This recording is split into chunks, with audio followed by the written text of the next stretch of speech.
ওকে কবুল করো। অনেক বড় দম, বিশাল দম, এটা বিরাট নেয়ামত। ইবাদত করবো কার?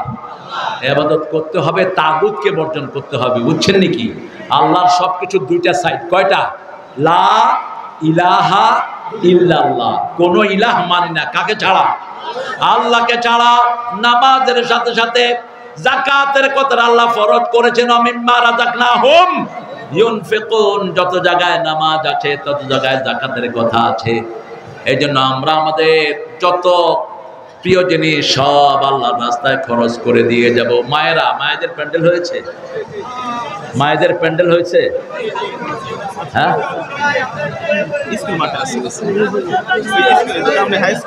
আছে। মায়েরা, আপনাদের নাকের ফুল, কানের দুল, হাতের বালা, গলার মালা খুলে দিয়ে যাবেন। এগুলো যাকাত দেন না, এজন্য চোর ডাকাত এগুলো নিয়ে যায়। আমরা যে ভাইয়েরা উঠছেন, আমি খুব ভালো চোখে নিলাম না এটা, কারণ রাসূল বলছেন যারা আখিরাতের উপর ঈমান রাখে, আল্লাহর উপর ঈমান রাখে, তারা যেন মেহমানকে সম্মান করে, তারা যেন তো প্রতিবেশীকে সম্মান করে, তারা যেন ভালো বলে, না হলে চুপ থাকে। আপনারা হাঁটছেন কেন? টাকা দিয়েন না। যারা হাঁটছো বদদুয়া নিয়ে যাচ্ছ। এখানে এসছো গুনাহ মাফির জন্য। রাসূল বলছেন মাহফিলের শেষে যারা উঠবে, ফেরেশতারা বলবে কুমু মাগফুরান লাকুম, তোমরা উঠো, তোমাদের সব গুনাহ মাফ। আল্লাহ কবুল করুক। ইবাদত করব কার? নামাজ পড়ব কার জন্য? ফাসাল্লি লিরাব্বিক, রবের জন্য নামাজ, ইলেকশনের জন্য নয়, পাস করার জন্য নয়, কাউকে দেখানোর জন্য নয়, একজনের জন্য নামাজ পড়বো, তিনি কে? আমরা বললাম আল্লাহ। নামাজ কিভাবে পড়লে আপনি খুশি হন? আল্লাহ বলছেন ক্বাদ আফলাহাল মুমিনুন আল্লাযীনা হুম ফি সালাতিহিম খাশিউন। সফল হলো তারা ঈমান আনলো। ঈমানের প্রথম শর্ত হলো নামাজের ভিতরে খুশু খুজু। ঠিক আছে, বসো বসো, তুমি বসো। হবে না? হয়েছে? আলহামদুলিল্লাহ বলেন। এই ছেলেটা হিন্দু ধর্ম থেকে মুসলমান হয়েছে, আলহামদুলিল্লাহ বলেন। আল্লাহ তার জীবনের গুনাহগুলো এখন মাফ করে দিয়েছেন, আলহামদুলিল্লাহ বলি। এই ছেলেটাকে আমরা সহযোগিতা করব, আমাদের সহযোগিতা রাখবো। তাকে কি নাম রেখেছো তোমার এখন? ওসমান ইসলাম। আল্লাহ কবুল করো। ওসমান রাদিয়াল্লাহুর মতো কাজ করার তৌফিক আল্লাহ তাকে দান করুন। আমরা প্রত্যেকেই ইবাদত করব কার? আর তাগুতকে বর্জন করব। তাগুত চিনেন তো? তাগুত কাকে বলে বলেন? শয়তান তো তাগুত আছে, যে নিজে ইসলাম মানে না, অন্যকে মানতে দেয় না, সে কি? সে কি? যে রাসূলের জীবনে বাদ দিয়ে রামের জীবনে ঢুকাইছে, সে কি? শিক্ষা ব্যবস্থা থেকে যারা ইসলামকে বাদ দিয়েছে, তারা কি? আলেম ওলামাদেরকে ল্যাংটা করে পিটিয়েছে, এরকম লোক আছে কিনা? কি নাম? কি নাম? আও কি? ওই ছেলে দোয়া করেছিল, ওই আলেম, হাফেজ আলেম। সে বলছে আল্লাহ আমাকে যেমন উলঙ্গ করেছে, একেও জাতির সামনে তুমি ল্যাংটা করে দিও। ওরে উলঙ্গ করেছে ঘরের ভিতরে, আর আল্লাহ জাতির সামনে এই শয়তানকে উলঙ্গ করেছে। ঠিক না? ঠিক। এই জন্য আমরা ইসলাম মানবো, আল্লাহর ইবাদত করব, কিন্তু তাগুতের সাথে কোনো সম্পর্ক রাখবো না। নফল পড়বেন বিবির সাথে, ফরজ পড়বেন মসজিদে। বিবির সাথে রাসূল নফল পড়তেন, সুন্নত পড়তেন, বিতর পড়তেন, আর বিবির নাম ধরে দোয়া করতেন রাহমাতাল লিল। বিবি কয়জন ছিল? কয়জন? 11 জন। রাসূল বললেন আমি যে বিবিকে সবচেয়ে বেশি ভালোবাসি, আজকে সেই বিবির কথা বলে দিব আমি। সব বিবিরা তটস্থ আছেন। বলছে যে বিবির কাছে 2টা খেজুর পাবা, বুঝবা আমি ওই বিবিকে সবচেয়ে বেশি ভালোবাসি। সব বিবির কাছে 2টা করে খেজুর রাসূল রেখে আসলেন, আর বললেন তোমার কাছে যে খেজুর রাখছি আয়েশাকে বলবা না। আয়েশা, তোমার কাছে যে খেজুর রাখছি উম্মে সালমাকে বলবা না। উম্মে সালমা, তোমার কাছে যে খেজুর রাখছি জয়নবকে বলবা না। কারোটা কারো কাছে রাসূল ঘোষণা দিলেন, যার কাছে 2টা খেজুর আছে আমি তাকে সবচেয়ে বেশি ভালোবাসি।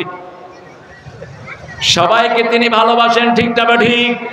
রাসূল বলছেন, যারা বিবি ডাবল বিবাহ করে বিবির মধ্যে ইনসাফ করে না, আদল করে না, কিয়ামতের ময়দানে এরা অর্ধাঙ্গিনী হয়ে উঠবে। কিয়ামতের ময়দানে তারা উঠবে, এক চোখ নাই, এক হাত নাই, এক পাশ নাই।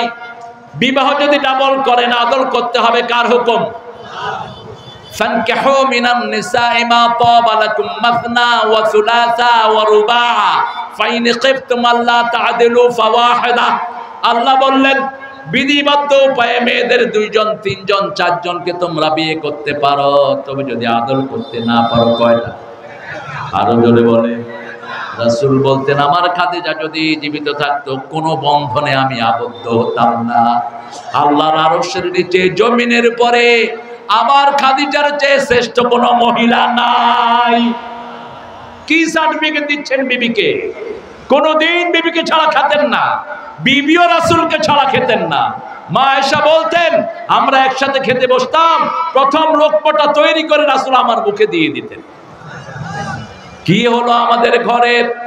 রাসূল সাল্লাল্লাহু আলাইহি ওয়াসাল্লাম বলছেন, রাস্তায় কোনো মেয়ে দেখে যদি তুমি অবাক হও, দ্রুত তুমি তোমার স্ত্রীর কাছে চলে যাও, কারণ ওই মেয়ের কাছে যা আছে তার চেয়ে শ্রেষ্ঠ জিনিস আল্লাহ তোমার বিবিকে দান করে দিয়েছেন, ঠিক না বেটি?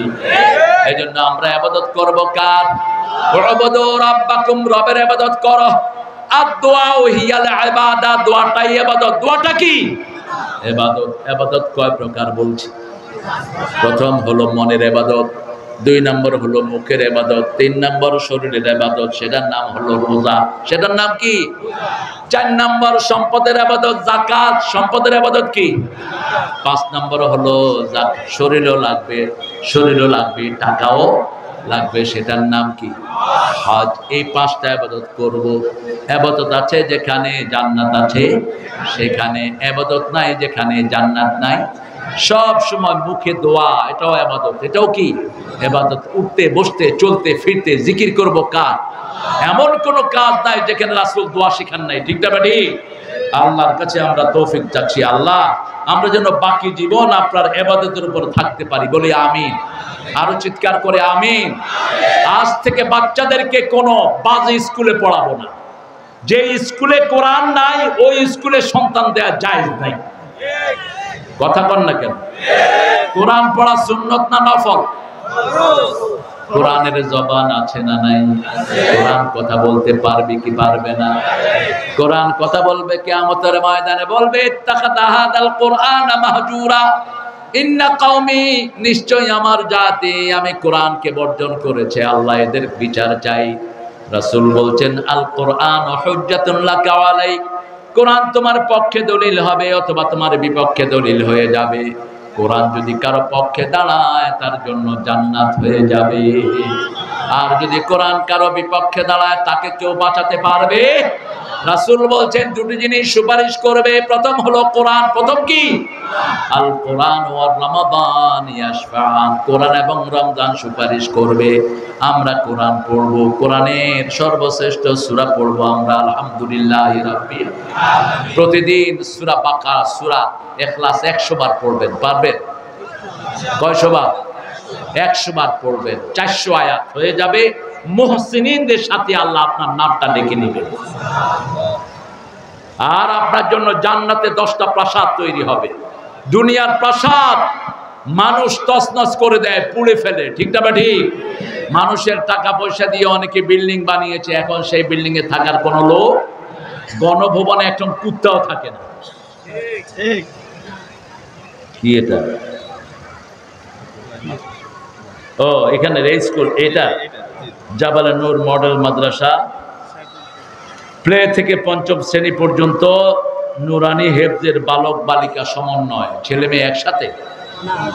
ছেলে মেয়ে আলাদা। আপনারা দিবেন ইনশাআল্লাহ। যেমন মাহফিলে আলাদা, ওখানেও আলাদা। আর আমাদের স্কুল কলেজগুলোতে কি অবস্থা? কি অবস্থা? কলেজে গেলে মনে হয় সব বাসর ঘরে আছে, ছেলে মেয়ে একসাথে বসে এখন কি খায়? কি খায়? আপনাদের এলাকায় আসে নাই বোধহয়? আছে? কোথায় দেন পোলাপান? কোথায় কোন জাহান্নামে দিচ্ছেন আপনার পোলাপান? আবার দেখলাম ন্যাশনাল মেয়েদের ফুটবল টিম, যেই পিতামাতা তোমার মেয়েকে ফুটবল টিমে দিয়েছো, তুমি জাহান্নাম বরাদ্দ করে নিয়েছো তোমার জন্য। পুলিশে দিয়েছো, জাহান্নাম বরাদ্দ করে নিয়েছো। কিসের পুলিশ? মহিলা পুলিশ। মহিলা পুলিশকে মহিলা পুলিশ কন্ট্রোল করবে, কিন্তু এখন রাতের বেলায় ছেলে মেয়ে একসাথে ডিউটি হয় কিনা? কথা বল না কেন? কিসের ডিউটি এটা? আল্লামা সাইদির কথা খুব মনে পড়ে। তিনি প্রথম যখন দেখলেন এয়ারপোর্টে মহিলা পুলিশ, বলছে, মা তুমি পুলিশ হয়েছো কেন? কয় জাতীয় সম্পত্তি রক্ষা করার জন্য। সাইদি সাহেব বলেন, আল্লাহ তোমাকে যে সম্পদ দিয়েছে ওটা রক্ষা করার জন্য তো 10টা পুলিশ লাগে। একটা ছেলে একটা মেয়ে যদি একখানে থাকে, মধ্যখানে তৃতীয়টা কি থাকে? কি থাকে? তো এটা বুঝার পরে এগুলো দিচ্ছেন কেন আপনারা? আল্লাহর কাছে এখন দোয়া করব আমরা যেন আল্লাহর ইবাদতে পরিপূর্ণ দাখিল হতে পারি। আল্লাহ তৌফিক দান করুন। আরো চিৎকার করে বলেন আমিন।